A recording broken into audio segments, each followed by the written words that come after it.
The Beat with our friend Jason Johnson in for Ari Melber starts right now. Hi, Jason. Sorry if I took a few of your seconds.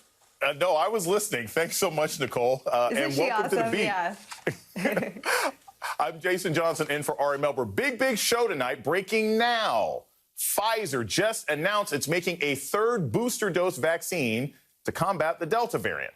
A doctor will join us answering your and my questions. Also, Rudy Giuliani lost his law license and now makes it worse in an interview with Steve Bannon. And the Trump Organization makes a surprise move with its indicted CFO as questions swirl about Ivanka flipping. But we start tonight with the fight for voting rights and what Nicole was covering there at the end of her show. An all-out push from the Biden administration to pass a federal Voting Rights Act as Democrats push him to do more, with Republicans ramming through voter suppression laws across the country. Since January, 48 states introduced at least 389 bills that would suppress votes. 28 of those bills are signed into law in 17 states. President Biden meeting with civil rights leaders at the White House today, making it clear this is a top priority. One of the members of that meeting speaking afterwards. Democracy is under vigorous, vicious, and sinister attack, beginning with the events of January 6th at the Capitol and cascading like a tsunami through state legislatures across the nation. Today, Vice President Harris announcing a $25 million, read that, $25 million DNC initiative to protect voting rights ahead of the midterms. It's about all voters. This is not about Democrats or Republicans. This is about Americans. Let's be clear about that. And who is prepared right now to stand up for what we say are some of our fundamental values, some of the fundamental pillars to a democracy, to our democracy. This blitz from the White House coming as the Republican governor of Texas convened a special legislative session to muscle through new voting restrictions. Comes after Democrats stormed out in May denying the bill's passage. The bill restricts voting hours, requires ID for mail-in voting, and bans drive-through and overnight options for early voting. In Pennsylvania, a Republican state senator now wants to review election equipment, software, hard drives, and wireless router logs. In Georgia, the state rammed through a voter suppression bill behind closed doors with nothing but white guys looking. A Democratic lawmaker was arrested for just trying to see that bill signing. Vice President Harris vows to fight all of this. These laws create obstacle upon obstacle. These laws make it harder for you to vote because they don't want you to vote. Let's be clear what's going on here. These laws are being pushed through on the basis of Trump's big election lie. But more importantly, these laws are being passed with the explicit intention of stopping black people from voting, thus hobbling the core of the Democratic Party. Joining me now is Jelani Cobb with The New Yorker and Aaron Haynes, editor-at-large of The 19th. Thank you all so much. I want to make this clear because I don't like to sort of dance in vague nuance sometimes. These laws are being passed to stop black people from voting. That is the number one goal and intention of Republicans, to stop black people from voting. I want to start with you, Jelani. I need you to sort of remind the audience, explain to people how tenuous our democracy is if these laws are not stopped and removed. Like, what's our worst case scenario if none of these laws is overturned or none of these laws are stopped? So, I mean, I think the worst case scenario is that we return to the status quo ante. And by ante, I mean anti-civil rights movement, before the civil rights movement. And so when you look at, this combination of the legislatures and the Supreme Court, it is like that tide of suppression laws that swept through the South after Reconstruction at the end of the 19th century. And so this was a two-pronged attack. It was these state legislatures that were disenfranchising black voters despite what the 15th and later 19th Amendment said in terms of people having access to the ballot. The other thing that I think that's important here is that, when we talk about the period of disenfranchisement, and we see, those police dogs and the civil rights movement, we kind of sum those things up as racism, which of course they were. But we don't take it a step further and say that these southern states were particularly invested in preventing Black people from voting because that is where Black people were the largest portions of the electorate.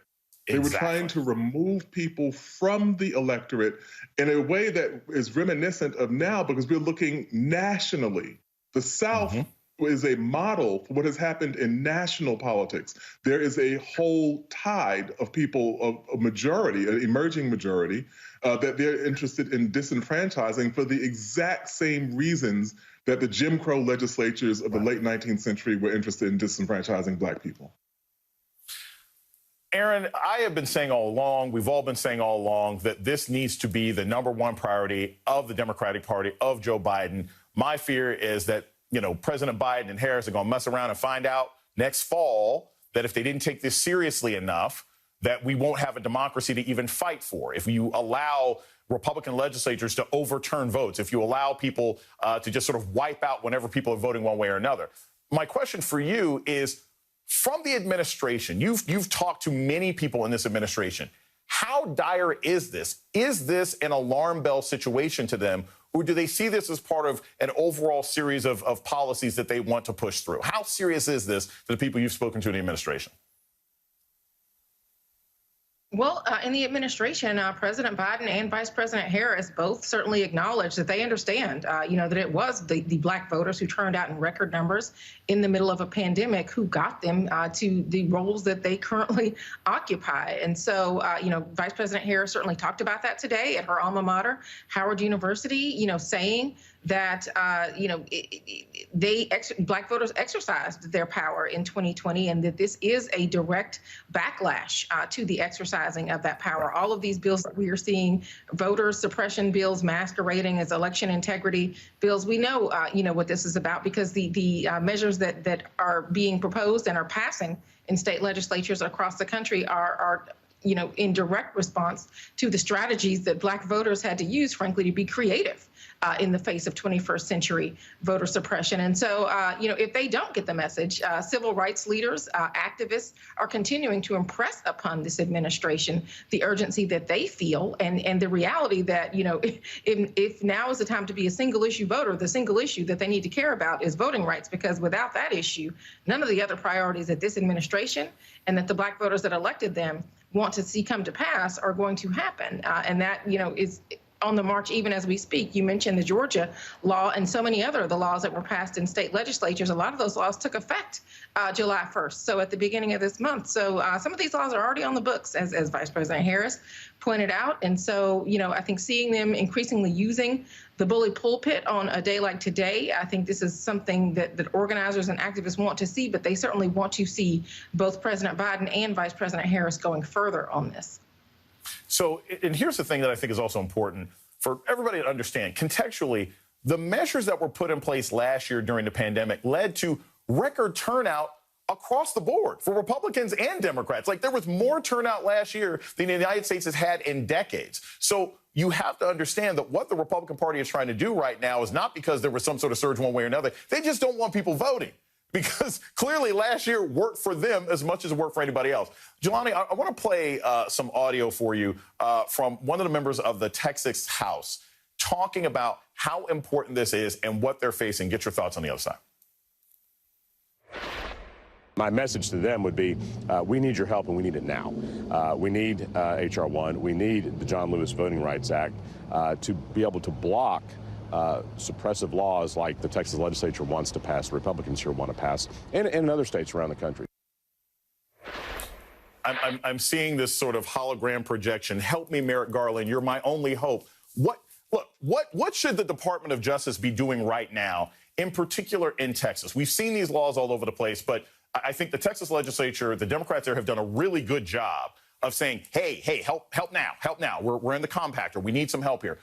Jelani, what should Merrick Garland be doing? I mean, the first lawsuit's in Georgia, but should they go straight to Texas next, or is this a larger legislative issue? No. I mean, I think this is all hands on deck. And I think that Texas is the center of this, especially when you look at, Harris County. I'm a proud native of Queens, New York, which is statistically the most diverse county in the United States. And Harris County is right there, right after it, which is, right in around Houston, in and around Houston. And so there are these emerging majorities in Texas. Right. And Texas is really a textbook example of what's going on here because the legislature has been Republican controlled. And if they win in the 0 year, they just gerrymander again and then gerrymander, the next time and gerrymander such that they can hope that they can forestall whatever demographic changes happen over the course of the next decade. And so Texas has been the real model of what, Republicans are trying to do nationally. And so I think, that needs to be a priority for the administration, too, particularly for the DOJ.